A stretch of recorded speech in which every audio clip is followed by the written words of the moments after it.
चला, आज आपल्याला या व्हिडिओमध्ये एक रंजक असे गणित सोडवायचे आहे, जिथे आपल्याला एका गाळलेल्या जागेची किंमत शोधायची आहे.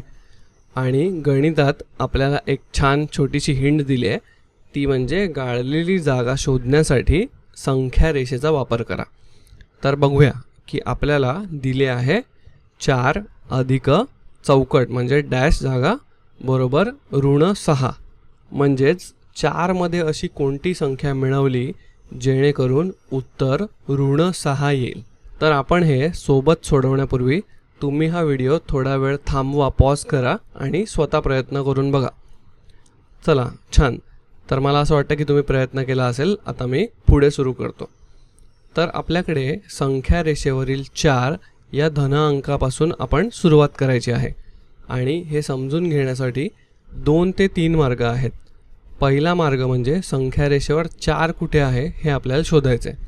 तर शून्याच्या उजवीकडे इथे आपल्याला 1 2 3 4 इथे 4 हा अंक दिसतोय. म्हणजे आपण इथून सुरुवात करणार आहोत. आणि आता या 4 मध्ये आपल्याला काहीतरी मिळवायचं आहे, म्हणजेच थेट आपण ऋण 6 वरती पोचू. तर थोडा विचार करा बरं की आपण कुठली संख्या मिळवणार. आपण संख्या रेषेवर डाव्या बाजूला जात आहोत. याचा अर्थ असा की आपण एक ऋण संख्या त्याच्यामध्ये मिळवू शकतो, बरोबर ना. तर आता ती ऋण संख्या कुठली असेल हे शोधण्यासाठी आपण डावीकडे किती एकक मागे जातोय ते आपण मोजूया. चला, तर 1 2 3 4 5 6 7 8 9 आणि 10.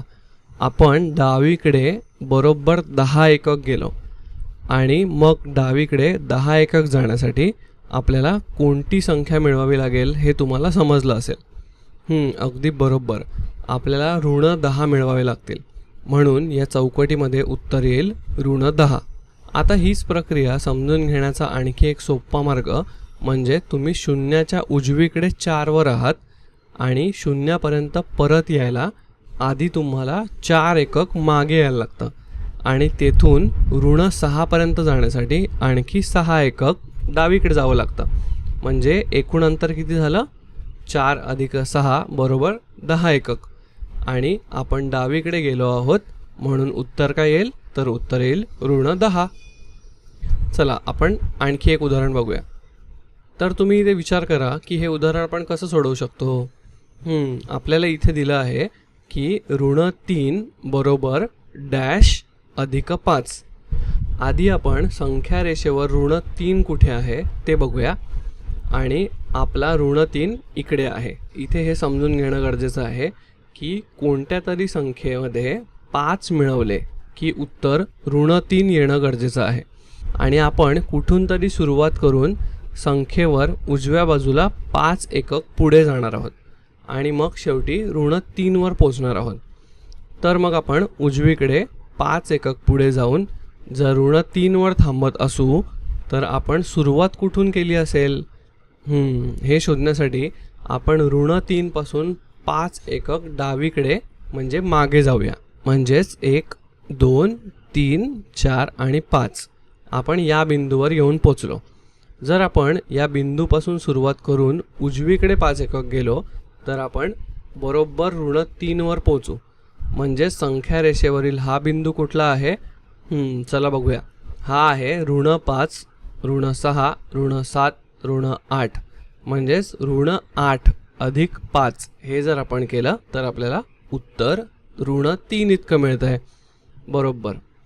तुम्हाला माहिती आहे का की हेच गणित आपण क्रमनिरपेक्षतेचा गुणधर्म वापरून दुसऱ्या पद्धतीने सुद्धा समजू शकतो. म्हणजेच डॅश अधिक 5 ऐवजी आपण ऋण 3 बरोबर 5 अधिक डॅश असे सुद्धा लिहू शकतो. चला, मी इथे तुम्हाला दाखवतो. तर आपण संख्या रेषेवर धन 5 पासून सुरुवात करूया.